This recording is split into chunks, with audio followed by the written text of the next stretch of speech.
Hello students, welcome back to my channel. इस video में हम लोग चैप्टर 2 पढ़ने वाले हैं जिसका नाम है न्यूट्रिशन इन एनिमल्स। चलिए स्टार्ट करते हैं। You have learned in chapter first that plants can prepare their own food by the process of photosynthesis but animals can not.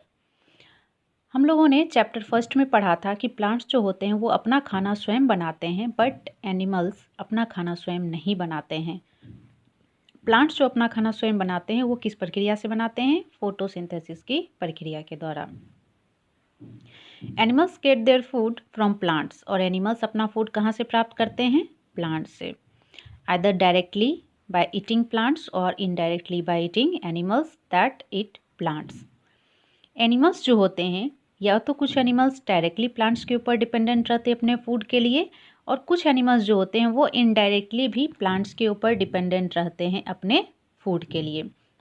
Directly का मतलब ये हो गया कि जैसे कि जितने भी हर्बीवोरस एनिमल्स होते हैं, गॉट हो गया, काव हो गया, ये सब डायरेक्टली प्लांट को खाते हैं।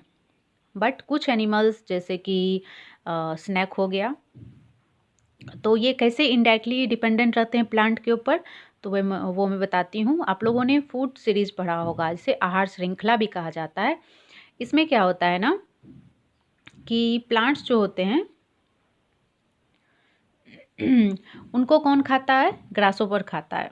ग्रासोपर को कौन खा रहा है? तो फ्रॉग खा रहा है। और उस फ्रॉग को कौन खा रहा है? तो स्नैक खा रहा है। स्नैक को कौन खा रहा है? तो ईगल खा रहा है। इस तरह से हमने देखा कि सारे एनिमल्स इनडायरेक्टली भी प्लांट्स के ऊपर डिपेंडेंट रहते हैं अपने फूड के लिए। Some animals eat both plants and animals. कुछ एनिमल्स ऐसे होते हैं जो प्लांट्स को भी खाते हैं और एनिमल भी खाते हैं। Recall that all organism including humans require food for growth. हमने पढ़ा था पिछले चैप्टर में कि जितने भी ऑर्गेनिज्म होते हैं, जिसमें से ह्यूमन भी इंक्लूडेड हैं उसमें, उनको अपने ग्रोथ के लिए, रिपेयर, अपने बॉडी में कुछ भी डैमेज हो गया उसका रिपेयरिंग करने के लिए, एंड बॉडी का जितना भी फंक्शंस होते हैं उसको कंटिन्यू करने के लिए फूड की रिक्वायरमेंट होती है। Animal nutrition includes nutrient requirement, mode of intake of food and its utilisation in the body. तो ये सब हमने पिछले क्लास में पढ़ लिया है, पिछले वीडियो में पढ़ लिया है। तो आगे अब हम चलते हैं नेक्स्ट टॉपिक पे। ये हमारा different ways of taking food, food intake करने का डिफरेंट वेज, तरीका। The mode of taking food into the body varies in different organisms. Food intake करने का जो तरीका होता है वो भिन्न भिन्न ऑर्गेनिज्म में भिन्न भिन्न होता है। Bees and hummingbirds suck the nectar of the plants, infant of human and many other animals feed on mother's milk.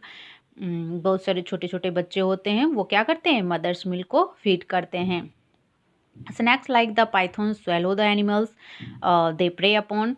Snacks जैसे कि पाइथन का नाम लिया है यहाँ पे, तो वो क्या करते हैं? डायरेक्टली उसको निगल लेते हैं अपने प्रे को। प्रे मीन्स यहाँ पे शिकार होता है।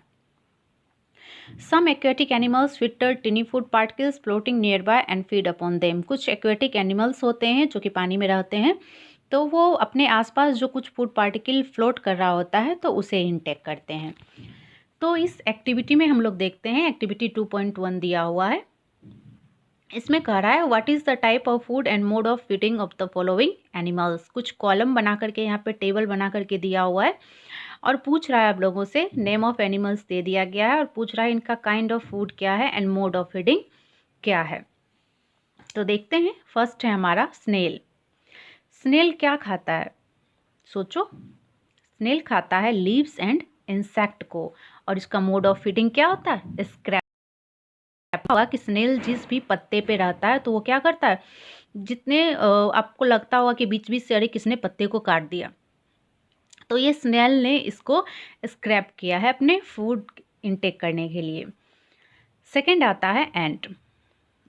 ये क्या करता है? आपने तो देखा होगा चींटियों को, छोटे छोटे फूड पार्टिकल्स को उठा करके ये ले जाती हैं, और तो इनका काइंड ऑफ फूड क्या हो गया? Food particles. And mode of feeding क्या हो गया? च्यूइंग। नेक्स्ट आता है ईगल। ईगल क्या करता है? ये स्मॉल एनिमल्स को खाता है, तो काइंड ऑफ फूड इसका क्या हो गया? Small animals. And mode of feeding में इसका आ जाता है capturing and swelling, that means उसको पकड़ता है और उसको निगल जाता है। नेक्स्ट आता है हमिंग बर्ड। ये क्या करता है? ये नेक्टर ऑफ फ्लावर, इसका काइंड ऑफ फूड क्या हो गया? नेक्टर ऑफ फ्लावर, और इसका मोड हो जाता है सकिंग। सकिंग मतलब चूसना होता है। लाइस, लाइस तो सबको पता है कि काइंड ऑफ फूड इसका क्या होता है? ब्लड होता है, एंड मोड ऑफ फीडिंग हो गया सकिंग। मॉस्किटो, ये भी वही है, इसका भी काइंड ऑफ फूड ब्लड होता है, and mode of feeding sucking होता है। बटरफ्लाई, ये नेक्टर ऑफ फ्लावर होता है इसका काइंड ऑफ फूड, एंड इसका जो मोड ऑफ फीडिंग होता है ना, उसको शिफोनिंग कहा जाता है। तो शिफोनिंग क्या होता है ना, तो उसको हम लोग जानते हैं कि ये मोड ऑफ फीडिंग क्या होता है। इसका मतलब होता है to remove a liquid from one place and put it in another using a pipe और ट्यूब। मतलब किसी एक जगह पे अगर लिक्विड रखा हुआ है तो उसको उस जगह से हटा लिया जाता है। किसके मदद से? एक पाइप या फिर ट्यूब जैसी संरचना की मदद से, और उसको दूसरे जगह पे रख दिया जाता है। तो दैट मीन्स इसमें बटरफ्लाई एंड हाउस फ्लाई का भी वही मोड ऑफ फीडिंग है। ये क्या करते हैं? नेक्टर ऑफ फ्लावर, बटरफ्लाई जो है नेक्टर ऑफ फ्लावर बैठते हैं। इनके माउथ के पास जो संरचना होती है, एक ट्यूब लाइक संरचना होती है, उसको उसमें ये इंटेक करते हैं, और फिर क्या करते हैं? उसमें जो लिक्विड पार्ट होते हैं उसको सक करते हैं। तो ये प्रक्रिया, ऐसे यहाँ पे इसका वर्णन नहीं किया गया है, तो आप यहाँ पे इसको सकिंग भी लिख सकते हो, बट इसका exact mode of feeding siphoning होता है। हाउस फ्लाई का क्या हो गया?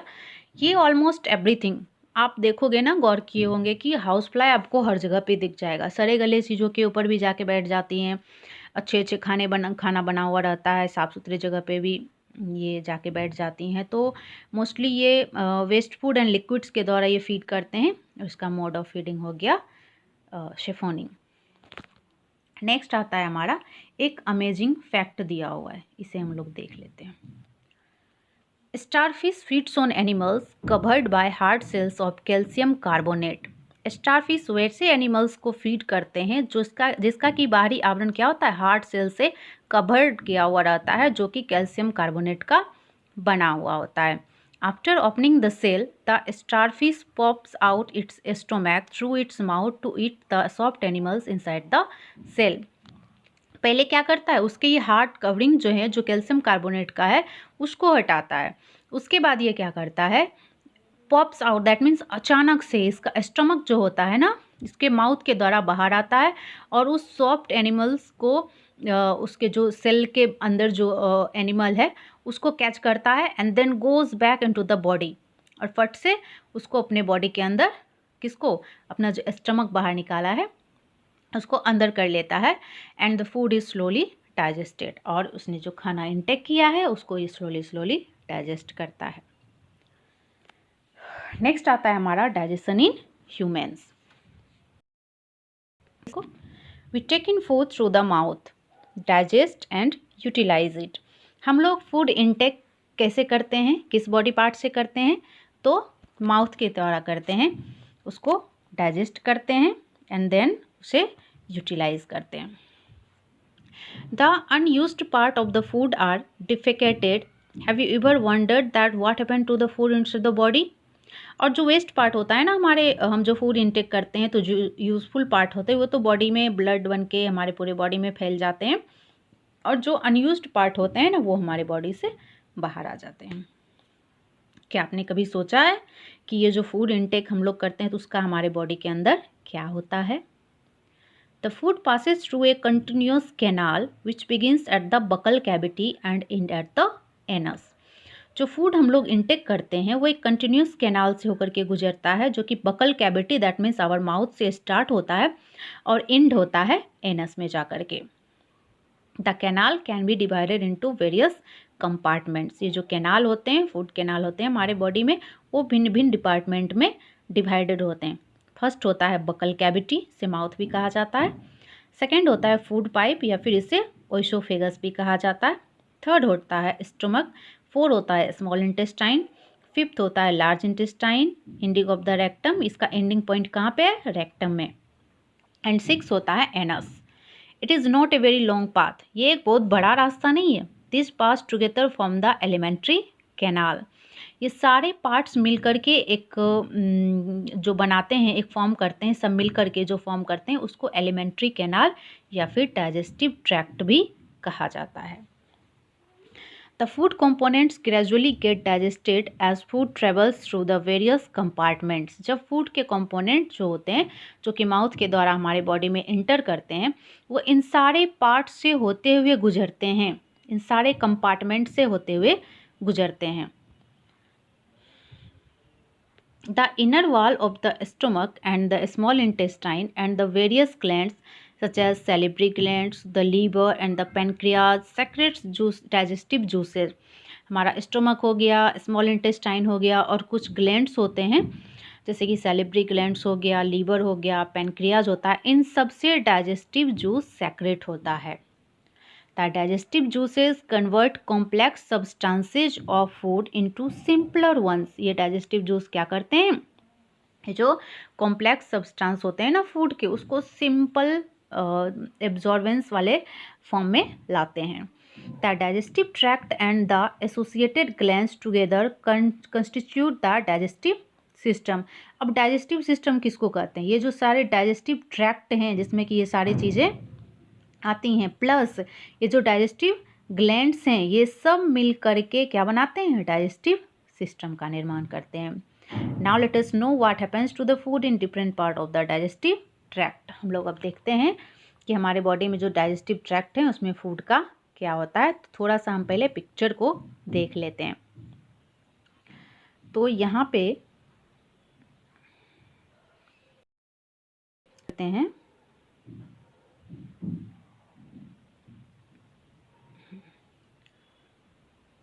ये बकल कैविटी है, यहाँ ऊपर में आपको दिख रहा होगा, यहाँ पे हम लोग फूड इंटेक करते हैं.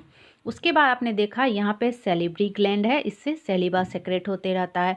फिर ये ओइसोफेगस है जिसे कि हम लोग फूड इंटेक करते हैं, अंदर आता है, माउथ के बाद ओइसोफेगस में आता है. उसके बाद देखिए ये फूड होते हुए यहाँ से स्टोमक में आ गया. स्टोमक में आने के बाद ये फूड क्या हो गया, यहाँ पे लीवर है, गॉल ब्लैडर है, यहाँ पे पेनक्रियाज है. फिर यहाँ से फूड होते हुए चला आया स्मॉल इंटेस्टाइन में. उसके बाद यहाँ पे स्मॉल इंटेस्टाइन है, फिर यहाँ पे ये लार्ज इंटेस्टाइन में चला जाता है. उसके बाद रेक्टम आता है एंड लास्ट में आता है एनस. तो इस तरह से ये पूरी प्रक्रिया समाप्त होती है. तो हम लोग स्टार्ट करते हैं फर्स्ट पार्ट से, माउथ, या इसे बकल कैविटी भी कहा जाता है. Food is taken into the body through the mouth. हम लोग जो फूड इंटेक करते हैं अपने बॉडी में, किसके द्वारा इंटेक करते हैं, तो माउथ के द्वारा. The process of taking food into the body is called ingestion. जिस प्रक्रिया के द्वारा हम लोग फूड अपने बॉडी के अंदर इंटेक करते हैं, इसको क्या कहा जाता है, इंजेशन कहा जाता है. We chew the food with the teeth and break it down mechanically into small pieces. हम लोग फूड को किसकी मदद से चबाते हैं, तो अपने दांतों के मदद से, और फिर इसको छोटे छोटे टुकड़ों में बदल देते हैं.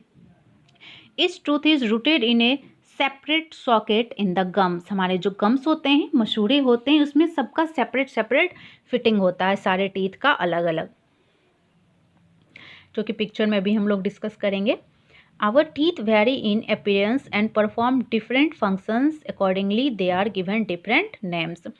तो हमारे जो मुंह में दांत होते हैं ना, तो सारे दांत का एक ही फंक्शन नहीं होता है, सबके अलग अलग काम होते हैं. तो इसे हम लोग अभी देखेंगे. उससे पहले थोड़ा सा ऊपर में दिया हुआ है milk teeth and permanent teeth, इसको थोड़ा सा हम लोग देख लेते हैं. Do you remember about falling off your teeth some years ago. आपको याद है कुछ साल पहले आपके दांत गिरे होंगे, आपके दांत टूटने शुरू हो गए होंगे. The first set of teeth grows during infancy and they fall off at the age between 6 to 8 years. पहला सेट जो दांत का निकलता है इन्फेंसी के बाद, मतलब छोटे बच्चे जो होते हैं तो उनका दांत निकलना स्टार्ट होता है. उसके बाद जो पहला सेट दांत का निकलता है, जो कि लगभग 6 to 8 ईयर्स के आसपास निकल जाते हैं, these are termed milk teeth. तो ऐसे सेट ऑफ टीथ को क्या कहा जाता है, मिल्क टीथ कहता है. और फिर क्या होता है ना कि ये दांत भी धीरे धीरे गिरने स्टार्ट हो जाते हैं. उसके बाद the second set that replace them are the permanent teeth. फिर उसके जगह पे जो सेकेंड सेट ऑफ टीथ निकलता है उसे हम लोग परमानेंट टीथ कहते हैं. एंड द परमानेंट टीथ में लास्ट थ्रू आउट लाइफ और fall of during old age. ये जो परमानेंट टीथ होते हैं ना, या तो ये ओल्ड एज होने पे ये एक एक करके गिरने स्टार्ट हो जाते हैं, या फिर ये लाइफ टाइम तक रहते हैं। ठीक है, तो आगे हम लोग थोड़ा सा देख लेते हैं। यहाँ पे थोड़ा सा अमेजिंग फैक्ट एक दिया हुआ है, इसे देखते हैं। बूझो is fascinated by the highly coiled small intestine seen in figure 2.2। अब ये बूझो है, ये आश्चर्यचकित हो रहा है हाईली कॉइल्ड स्मॉल इंटेस्टाइन को देख करके, जो कि पिक्चर 2.2 में दिया हुआ है। He wants to know its length, would you like to make a wild guess. ये स्मॉल इंटेस्टाइन के लेंथ को जानना चाहता है, तो आप बता सकते हो कि उसका लेंथ कितना होता है स्मॉल इंटेस्टाइन का। नेक्स्ट इसमें कह रहा है when be given its approximate length of page 16 just imagine how such a long structure is accommodated in a small space within our body. तो इसका लेंथ आगे दिया हुआ है, तो बट मैं यहीं भी बता देती हूँ कि स्मॉल इंटेस्टाइन का लेंथ कितना होता है। ये एक long coiled narrow tube like structure होता है जिसका लेंथ लगभग 7.5 मीटर होता है। अब आप सोच रहे होंगे कि इतना लंबा, इतनी लंबाई वाली चीज़ें हमारे छोटे से स्टमक के अंदर कैसे होती है, तो आगे हम लोग इसको डिस्कस करेंगे। फिलहाल हम लोग टीथ के बारे में पढ़ लेते हैं, तो चलते हैं। ये एक एक्टिविटी दिया हुआ है, इसको थोड़ा सा देख लेते हैं। कर रहा है वॉश योर हैंड, सबसे पहले अपने हाथों को धो लो। लुक इनटू द मिरर, अब जा कर के मिरर में देखो। एंड काउंट योर टीथ, फिर क्या करो अपने दांतों को गिनो। Use your index finger to feel the teeth, अपने टीथ को फील करने के लिए किस फिंगर का यूज़ करने के लिए बोल रहा है, इंडेक्स फिंगर का। How many kinds of teeth could you find, अपने मुंह में आपने कितने तरह के दांत को देखा। Take a piece of an apple और ब्रेड एंड ईट इट, एक छोटा सा एप्पल का टुकड़ा लो या ब्रेड का टुकड़ा लो, फिर इसे खाओ। Which teeth do you use for biting and cutting, आपने इसे कट करने के लिए, बाइट करने के लिए किस टीथ का यूज़ किया। And which ones for piercing and tearing, फिर इसे पर्शिंग एंड टेयरिंग करने के लिए किस टीथ का यूज़ किया।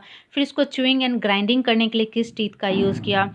उसके बाद आप क्या करो, इस रिकॉर्ड को, ऑब्जर्वेशन को टेबल 2.2 में लिख करके बताओ। तो हम लोग इसको अभी देखते हैं। तो हमारे अरेंजमेंट ऑफ टीथ जो है, डिफरेंट टाइप ऑफ टीथ हमारे माउथ में, उसको पिक्चर के द्वारा थोड़ा सा हम लोग यहाँ पे देखते हैं। तो यहाँ पे ना 4 टाइप्स ऑफ टीथ दिया हुआ है। फर्स्ट है incisor, second canines, third premolar and last molar. तो यहाँ कॉलम में हमें 3 टाइप्स ऑफ टीथ में दिए हुए हैं, बट लास्ट में जो च्यूइंग एंड ग्राइंडिंग टीथ में, इसमें 2 टाइप हो जाएंगे, एक प्रीमोलर्स हो जाएगा और एक मोलर्स हो जाएगा। तो हम लोग यहाँ पे गिनती कर सकते हैं टीथ की। तो फर्स्ट है इंसीजर, ये इच जॉ में, ये जो पिक्चर है ना, ये लोअर जॉ का दिया हुआ है, फिर अपर जॉ में भी इतने ही टीथ सेम टू सेम होंगे। ओके, तो लोअर जॉ में इनका नंबर कितना है, इंसीजर का 4 है। इंसीजर का नंबर कितना है, 4 है। 2 इस साइड से, 2 इस राइट एंड 2 लेफ्ट, तो 4 हो गया लोअर जॉ में, और अपर जॉ में कितना हो गया, 4 हो गया। तो टोटल नंबर ऑफ टीथ कितना हो गया, 8। ओके, नेक्स्ट आता है कैनाइन्स। कैनाइन्स जो हैं लोअर जॉ में 2 एंड अपर जॉ में 2 होते हैं, तो टोटल नंबर ऑफ कैनाइन्स हो गया 4। उसके बाद आता है प्रीमोलर्स, ये लोअर जॉ में 4 होते हैं एंड अपर जॉ में 4 होते हैं, तो टोटल नंबर इसका हो गया 8। एंड नेक्स्ट आता है मोलर्स, जो कि लोअर एंड अपर जॉ में 6 होते हैं, दैट मीन्स 12। तो 12 + 8 + 4 + 8, ये कितना हो गया, टोटल 32 टीथ हो गए। तो हम लोगों ने देखा टीथ, कितने नंबर ऑफ टीथ होते हैं हमारे माउथ में। चलिए आगे बढ़ते हैं अब हम लोग।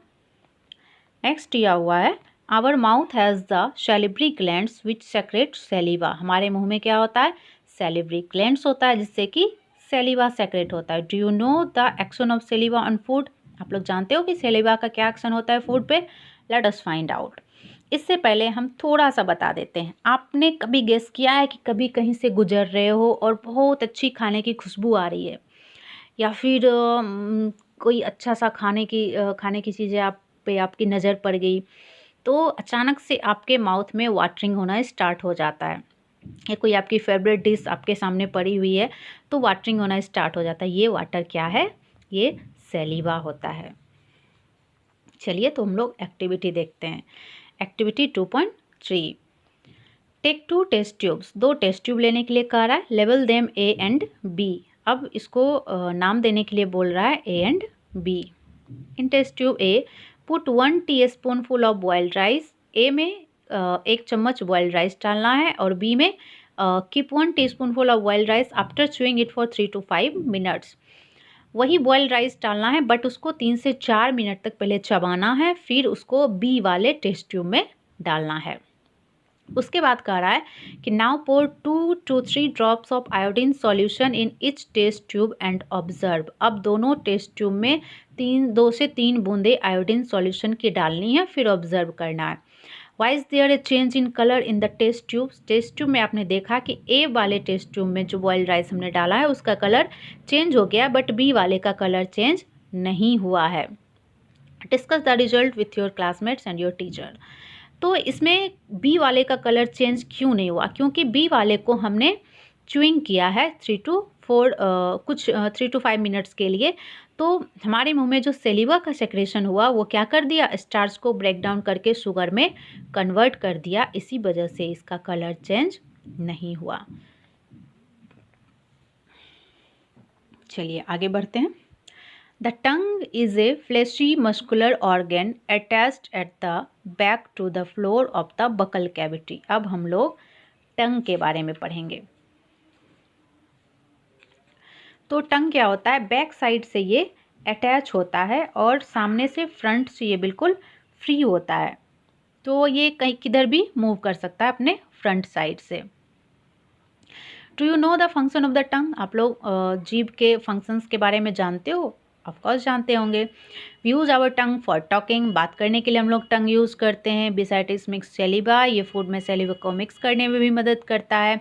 एंड च्यूइंग के बाद जो हम लोग फूड को निगलते हैं, स्वेलोइंग करते हैं, उसमें भी ये हेल्प करता है। We also taste food. ये जो डिफरेंट डिफरेंट टेस्ट आते हैं, ये खट्टा है, ये मीठा है, ये तीखा है, ये सब हम लोग टेस्टिंग कर पाते हैं अपने टंग के मदद से। It has taste buds. क्यों? इसमें ऐसा क्या होता है इसके वजह से हम चीज़ों को टेस्ट कर पाते हैं? तो जीभ के ऊपर क्या होता है?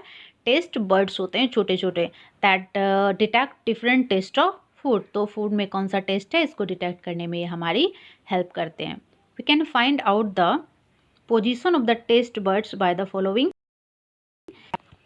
एक एक्टिविटी दिया हुआ है जिससे कि टेस्ट बर्ड्स के पोजीशन को हम लोग जान सकते हैं। तो देखते हैं पहले ये एक्टिविटी क्या है। तो कह रहा है prepare a separate sample each of. अलग अलग फ्लेवर के, अलग अलग टेस्ट के कुछ सैंपल्स को आप लोग अरेंज करो। फर्स्ट दिया है शुगर सॉल्यूशन, चीनी का घोल लो, फिर कॉमन साल्ट का घोल लो, लेमन जूस लो, एंड उसके बाद कह रहा है juice of crust Neem leaf और बिटर ग्राउंड। नीम की पत्तियों या फिर बिटर ग्राउंड की पत्तियों का कुछ क्रश करके उसको लेना है जूस को। Blindfold one of your classmates and ask her or him to take out the tongue and keep it straight and flat position। अब किसी क्लासमेट को आप लो और उसे बोलो उसकी आंखें पहले बंद कर दो ताकि वो चीज़ों को देख नहीं पाए। उसके बाद उसको बोलो जीभ बाहर निकालने के लिए और स्ट्रेट एंड फ्लैट पोजिशन में। ओके।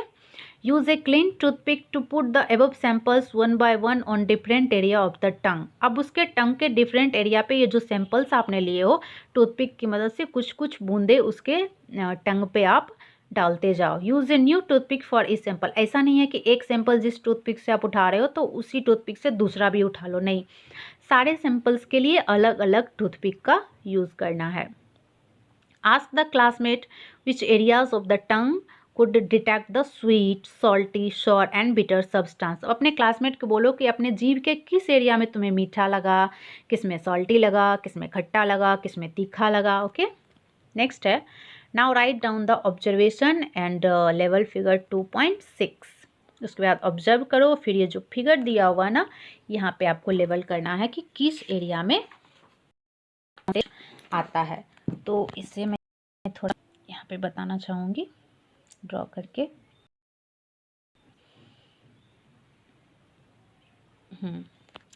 तो ये जो हमारा एरिया होता है ना, यहाँ पे आपको बिटर लगेगा। ओके, ये जो एरिया होता है यहाँ पे, ये वाला जो ये एरिया होता है, यहाँ पे आपको स्वीट लगेगा, यहाँ पे सॉल्टी लगेगा और यहाँ पे श्योर लगेगा। ओके, सबसे ऊपर वाले एरिया में क्या लगता है? बिटर।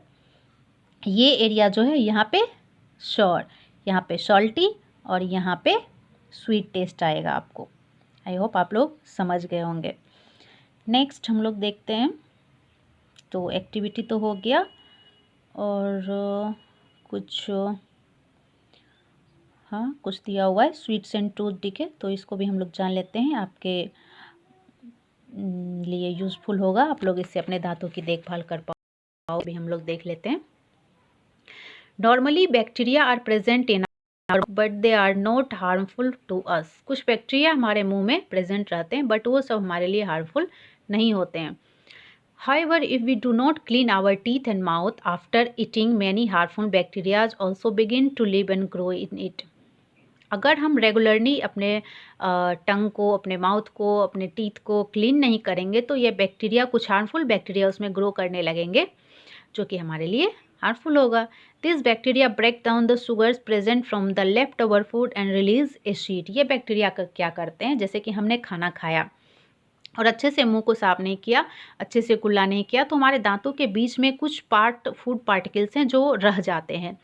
तो ये जो बैक्टीरियाज पे पनपते हैं वो क्या करते हैं, इसमें जो शुगर प्रेजेंट रहता है उसको ब्रेक डाउन करते हैं और एसिड का निर्माण कर देते हैं।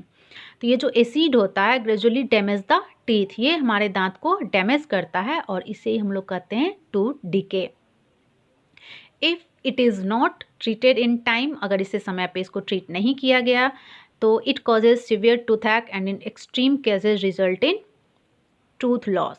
तो पहले तो दांतों में दर्द होना स्टार्ट हो जाएगा, फिर आपको मतलब बहुत ज़्यादा पेन होगा, तो कभी कभी डॉक्टर आपको दांत उखड़वाने की भी सलाह दे सकते हैं। Chocolate, sweets, cold drinks and other sugar products are the major culprits of tooth decay. Tooth decay का सबसे बड़ा कारण क्या है? चॉकलेट्स हो गए, स्वीट्स हो गए, कोल्ड ड्रिंक्स हो गए एंड अदर जो भी मीठे प्रोडक्ट हैं वो सब टूथ डिके का मेजर कल्प्रिट हैं, कारण है। तो आप लोग कम से कम ये सारी चीज़ें खाने के बाद अच्छे से अपने दांतों को साफ करना, फिर आपके टीथ बहुत ही हेल्दी रहेंगे।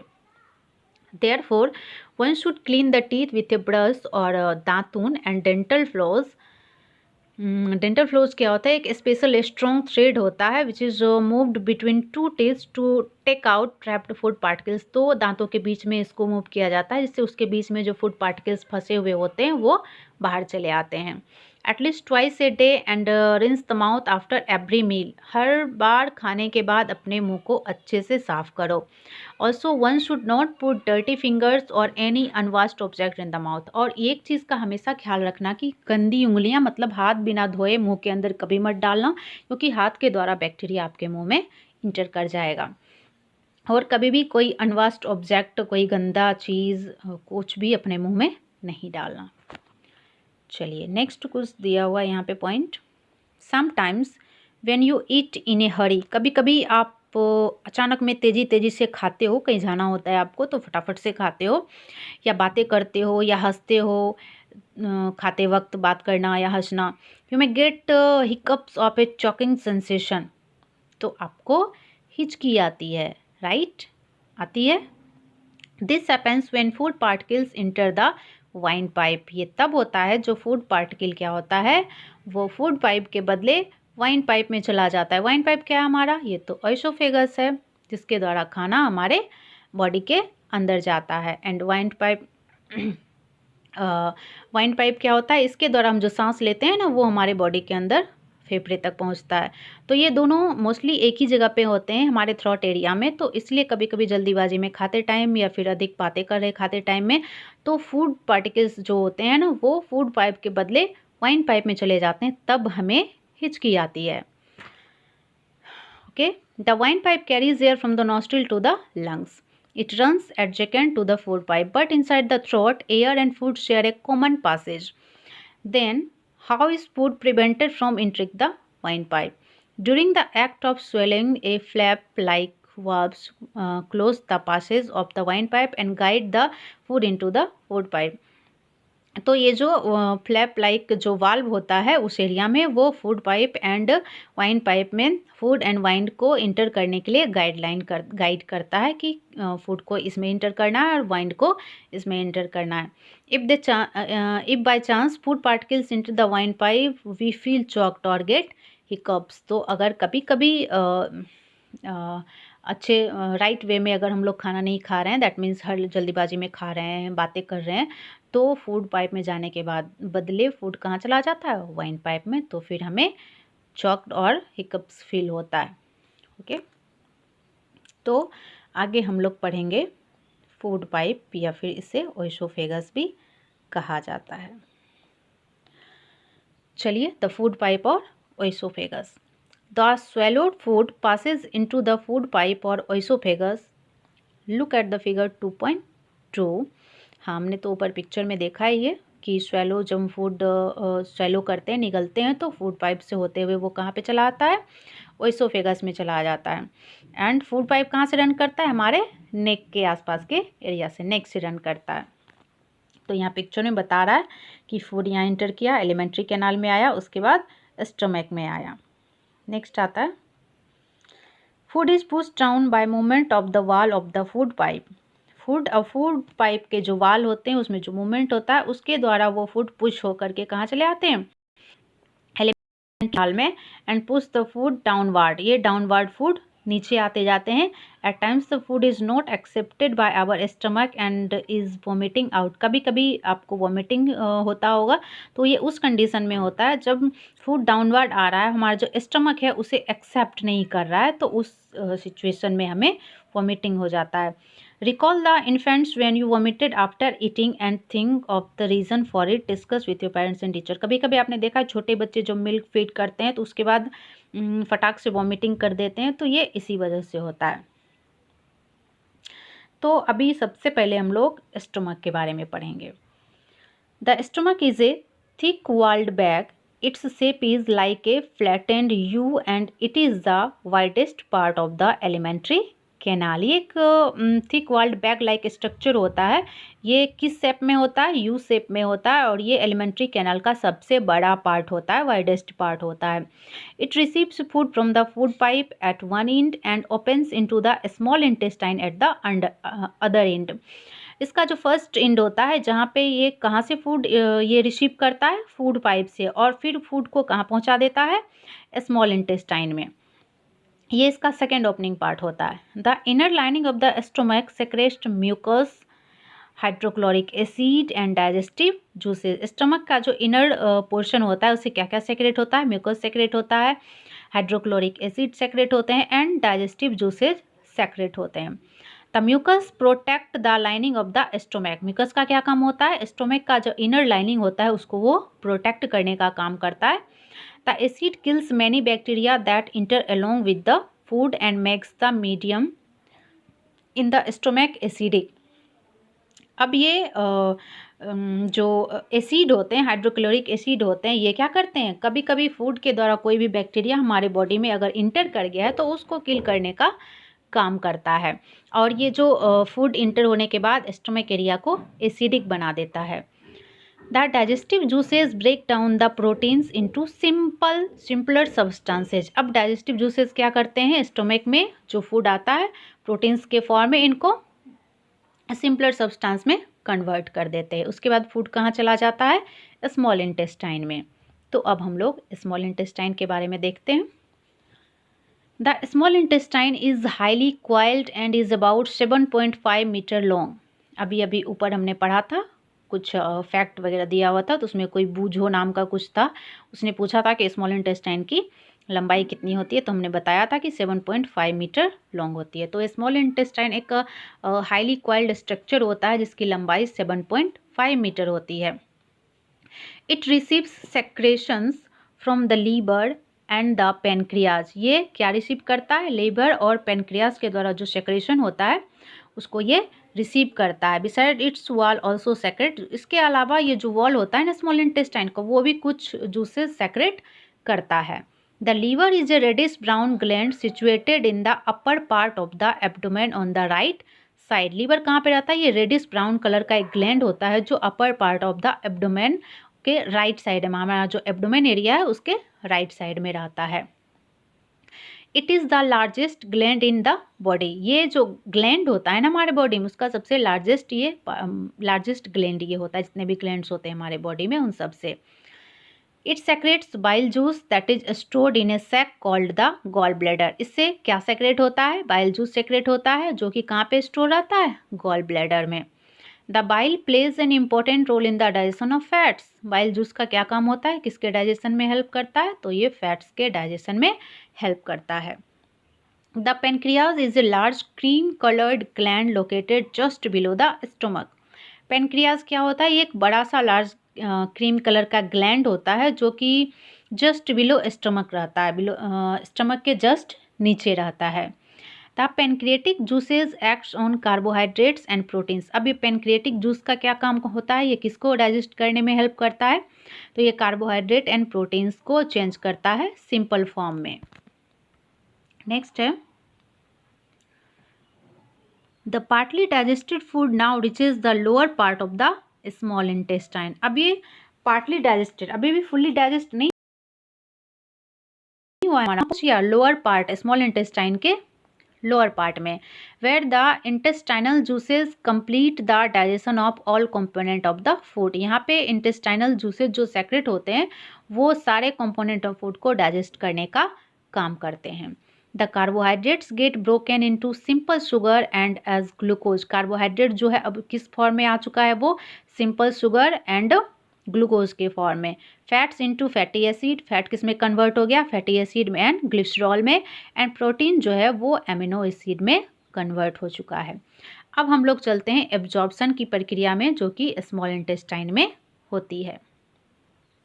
अब जो डाइजेस्टेड फूड है can now pass into the blood vessels in the wall of the intestine. ये कहाँ पे चला आया? इंटेस्टाइन का जो वॉल है, भीतरी जो दीवार कह सकते हैं, दीवार लाइक स्ट्रक्चर जो है, उसमें ब्लड वेसल्स के रूप में ये आ गया है। This process is called absorption. अब इस वॉल के द्वारा ये एब्जॉर्ब होगा और ये प्रक्रिया कहलाती है एब्जॉर्प्शन।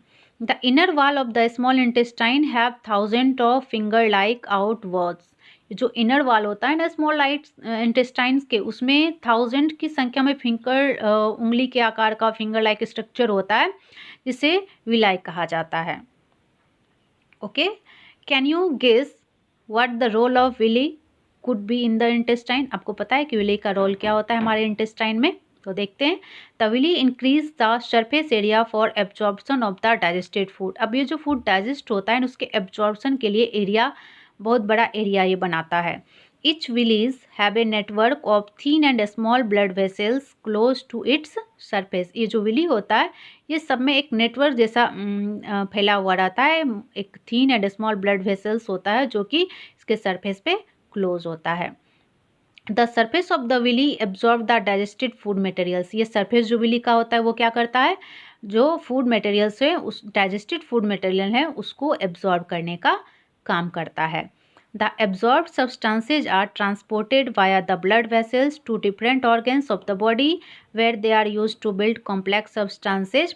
अब ये जो absorbed हैं ब्लड वेसल्स के द्वारा जो absorb कर लिया गया है, तो different organ of the body में ये पहुंचा दिया जाता है। और इसका यूज होता है किसमें? कॉम्प्लेक्स सब्सटेंस को फॉर्म करने में। जैसे कि कॉम्प्लेक्स सब्सटेंस में क्या आ गया? प्रोटीन रिक्वायरमेंट जो हमारे बॉडी में है उसमें ये मदद करेगा। दिस इज कॉल्ड एसिमिलेशन, और ये प्रक्रिया क्या कहलाई? मिलेशन। नेक्स्ट आगे आते हैं हम लोग। In the cells glucose breaks down with the help of oxygen into carbon dioxide and water. हमारे जो सेल्स होते हैं उसमें ग्लूकोज ब्रेक डाउन होता है किसकी मदद से? ऑक्सीजन के मदद से। और क्या ये रिलीज करता है? Carbon dioxide and water. And energy is release. सबसे महत्वपूर्ण पार्ट, एनर्जी भी रिलीज होता है इससे।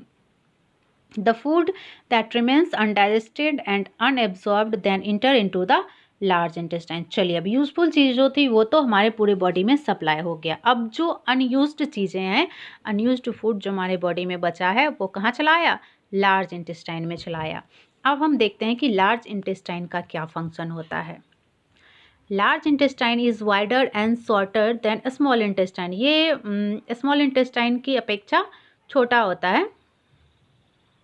It is about 1.5 metre in length. इसकी लंबाई कितनी होती है? लगभग 1.5 मीटर होती है। Its function is to absorb water and some salts from the undigested food material. अब जो ये undigested food material large intestine में आया है तो उसमें जो वाटर कुछ होगा या सॉल्ट्स होंगे उसको भी ये एब्जॉर्ब कर लेगा। कौन? लार्ज इंटेस्टाइन एब्जॉर्ब कर लेगा। अब जो रिमेनिंग वेस्ट बचे हैं वो रेक्टम के द्वारा हमारे बॉडी से सेमी सॉलिड फ्रीज के रूप में बाहर चले आते हैं। The faeces matter is remove through the anus from time to time, this is called egestion. तो ये जो अनडाइजेस्टेड फूड बचा हुआ हमारे बॉडी से वो फीस के माध्यम में हमारे बॉडी से एनस के द्वारा टाइम टू टाइम बाहर आता है and this is called egestion. ये प्रक्रिया क्या कहलाती है? इजेशन कहलाती है। तो ये तो हो गया डाइजेशन की प्रक्रिया ह्यूमन बीइंग में। नेक्स्ट जो हमारा टॉपिक आता है वो है डाइजेशन इन